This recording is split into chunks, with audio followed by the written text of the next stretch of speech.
You know about Superman. Honestly, who doesn't? He's one of the oldest and most influential superheroes of all time, standing alongside the likes of Batman and Spider-Man in terms of popularity. But while those two have had very rich histories with video games, continuing on with games like Arkham Shadow and Spider-Man 2, Superman has seen very little game appearances, and even many of those few weren't very good. The most we've seen of Superman in recent years was Suicide Squad, and the less that's said about that, the better. So, as is customary for my channel at this point, I'll do what the big studios want. I'll make a Superman game. Before I can start up work, I have to acknowledge that I'm just one person with very limited time. So while I would love to make a full Superman game with combat, a story, an open world, and so on and so forth, I have to set my expectations realistically. So to start, I'll simply be recreating just one power, and there's no one ability of Superman's that's more iconic than flight. I mean, come on, would anyone want to play a Superman game where you can't fly? Beyond that, it's easily the power with the most potential to make for a fun gameplay mechanic without too much else being needed to support it. This leads to another question, which is how do I make a good system for flying? I don't want to end up with another Superman 64, so I think to start we should look for examples of both good and bad flight systems to know what pitfalls to avoid and what elements make it fun. A prime example of a bad flight system can be found in Minecraft. In creative mode, flying operates more like walking in the air than anything else. You can't build up any speed, making it feel slow, and there's nothing that can stop your flight, meaning there's no challenge or decision making.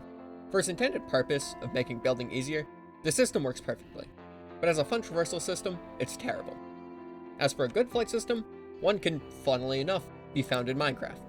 By equipping the Elytra, you gain access to a flight system that does what we need, by providing a fast traversal tool that's engaging to use and offers some form of challenge. The flight isn't infinite, and by default operates more like a glide.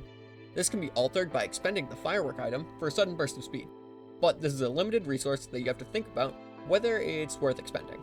An alternate method to gain more speed is to do a downward dive and quickly come back up, but this maneuver is risky and causes you to lose a lot of height. But because you can do it for free, it has a clear advantage and disadvantage compared to using a rocket, lending it to meaningful decision making. With these elements taken into consideration, I can implement the flight system in a way that I think will be satisfying. Before getting into the flight, let's discuss your base abilities. While on the ground, you can walk and look around like any standard first-person game. While grounded, you're affected by friction, which constantly chips away at your momentum when not actively moving.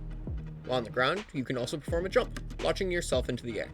While in the air, you're affected by gravity, which will constantly pull you down. And you're also affected by drag, which operates similarly to friction, but is much weaker. With that established, we can move on to the air abilities. To start, at the top of your screen, you'll see that you have an energy meter. Using any of the abilities I'm about to describe will cost different amounts of energy, and once depleted, you will fall back to the ground. There are a few ways to regain energy, but for now all you need to know is that it will slowly regenerate while you're on the ground. The first flight ability is simply a mid-air jump. This works identically to the grounded jump, but will cost you energy to use. This does completely reset your vertical momentum and does not simply add to it though. So it's not only good for gaining upwards momentum, but also completely cancelling out any fall, regardless of how fast you're moving. The next ability is aptly named Flight. By holding left or right click in the air, it will add momentum in the direction you're looking while constantly draining a small amount of energy. This ability is very useful for maintaining speed in any direction for a low cost, but this ability is capped at a specific speed, greatly limiting how fast you can go with it alone. This ability also adds force slowly, so it's hard to make short turns with it. Another ability is the dash. By pressing shift, you'll be able to add a great deal of force in whatever direction you're moving in. Unlike flying, this is instant, so you'll be able to go right to top speed immediately. But it also isn't affected by the flight's max speed, so if you dash while at max speed, you'll be able to move way quicker. However, dashing requires a lot of energy to use, unlike flying, which is very sustainable. So, it's up to you to decide when is the best place to use your dash. There needs to be some way of gaining energy in the air though, as right now you can only fly for like 30 seconds. My solution for this was to add a dive, where by holding control in the air, you'll quickly descend downwards, but gain energy as you do so. This adds a risk-reward element as you'll need to dive in order to gain energy, but it's up to you to prioritize when is best to do it, either when you're running low on energy or when you find a safe space to do it. A good combo for this is to jump afterwards, as it'll completely cancel out the momentum from the dive and let you continue moving upwards. Overall, I think this system accomplishes exactly what I set out for.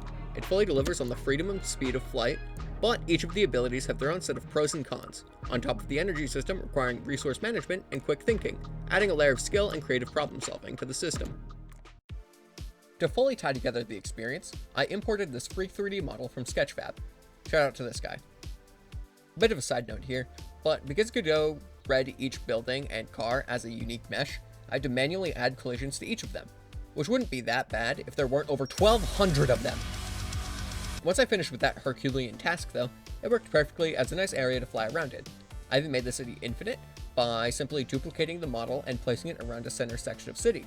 Then, whenever the player leaves that center section, I just teleport them back in. Because your location is perfectly synced up though, you can't tell that this happened, and instead looks like it's just loading more sections of the city, but without actually utilizing any system resources to do so. Other than that though, there's not too much else to this game. If anything, this is more of a proof of concept or tech demo for what a fun flight system could look like, and there's definitely a lot of potential here to build a full game around. So in addition to the game being playable on itch.io, I've also open sourced the code on GitHub, so if you want to use this for your own game, feel free to. I put links to both the playable version and the open source version in the description below. And with that, I'm out. See ya.